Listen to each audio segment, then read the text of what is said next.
और आप देखते हैं कि वो शिवसेना के अभी शिवसेना ने वो एजेंडा छोड़ दिया, उनके समझ में आ गई थोड़ी बहुत बात, ज़्यादा चोट खाई उन्होंने तो। लेकिन उसका जो दूसरा भाई है राज ठाकरे, महाराष्ट्र नवनिर्माण सेना, वो अभी भी वो एजेंडा चलाते रहता है प्रांतवाद का, भाषावाद का, कि बंबई में केवल महाराष्ट्र के लोग होने चाहिए, बाहर के लोग नहीं आने चाहिए। ये हमारे भारत के लोगों के बीच में बंधु भाव की बजाय वैमनस्य पैदा करता है, दुश्मनी पैदा करता है, ऐसी सोच। और संविधान ऐसा करने वाले आदमी को राष्ट्रद्रोही मानता है, उसको राष्ट्रद्रोह का दंड होना चाहिए, सजाए मौत होनी चाहिए उसको। लेकिन इस देश में क्योंकि ब्राह्मणवाद ही सजा देने की सीट पर बैठे हुए हैं, तो इसलिए उनको सजा नहीं देते। ये भी साथियों, हम लोगों को अपने मन से, अगर हम अम्बेडकरवादी है तो अम्बेडकरवादियों का ये मिशन होना चाहिए कि हम किसी को जाति, धर्म, भाषा, प्रांत, नस्ल, लिंग आधार पर किसी के साथ भेदभाव नहीं करे, ऊंच नीच की भावना उसके बारे में ना रखे। कल्चर, इंग्लिश शब्द है कल्चर, जिसको हिंदी में जो है संस्कृति कहते हैं। हालांकि संस्कृति जो शब्द है ये ब्राह्मणों के संस्कृत भाषा का शब्द है, और कल्चर का वो सही अनुवाद नहीं है। कल्चर का सही अनुवाद जो हमने अपने शब्दों में किया है, कल्चर का सही अनुवाद हो सकता है कलाचार, जिसमें कलात्मक गुणधर्म हो। लेकिन ब्राह्मण का कल्चर क्या होता है? अंधश्रद्धा का प्रचार प्रसार, है ना, लोगों को डराना, भय फैलाना,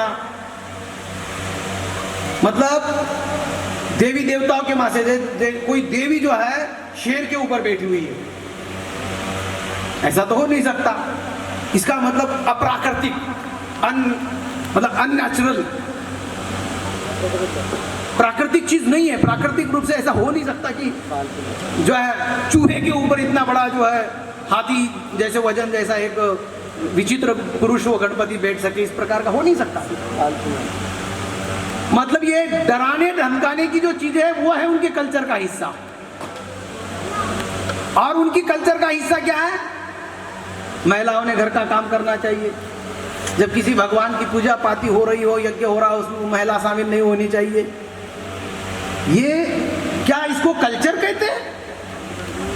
इंग्लिश शब्द जो कल्चर है उसमें ये मैच नहीं करता। उसकी जो परिपाटी है, जब व्यवहार में उसको देखते, मैं प्रोफेसर हूं, हमारा काम क्या होता है, जो सिद्धांत में लिखा उसको व्यवहार में जाके ऑब्जर्व करना, ऐसा है क्या नहीं है। अब कल्चर में देखिए कि क्या इसको कल्चर कहना चाहिए? स्त्री को नीच दिखाना, स्त्री को घर के अंदर कैद करना, उसको अधिकार नहीं देना, उसके ऊपर लांछन लगाना जबरदस्ती के, सभी स्त्रियों के ऊपर थोक में। अनपढ़ होती है, उसको बुद्धि नहीं होती है, अकल नहीं होती है, डरपोक होती है, कई प्रकार के उसके ऊपर आरोप लगा देते बिना देखे। क्या इसको कल्चर कहना चाहिए? अब होली में वो महिलाओं को जलाया, महिला को जलाया, और जिसके साथ उसकी शादी होती उस पुरुष को भी जलाया। तो इंसानों को जलाना, क्या इसको कल्चर कहना चाहिए? क्या इसको संस्कृति, जिसको ये संस्कृति शब्द दिया है उन्होंने, अंग्रेजी में जिसको कल्चर कहते हैं, क्या ये चीज सही है? नहीं है। हाँ, अंग्रेजों ने जिस शब्द को कल्चर कहा उसमें कला का भाव है, तो हमने उसको ट्रांसलेट किया। भारतीय भाषाओं में सबसे पुरानी भाषा है तमिल। तमिल में कल्चर शब्द का डिक्शनरी मीनिंग है कलाचार, कलाचारम है। हमने हिंदी में उसका जो है एडॉप्शन किया, तो उसको हमने कर दिया कलाचार। कि कल्चर शब्द का अनुवाद अगर हिंदी में करना है तो उसको कलाचार कहना चाहिए, जिसमें संगीत, म्यूजिक, डांस, ड्रामा, हाँ ये हो सकता है कल्चर में।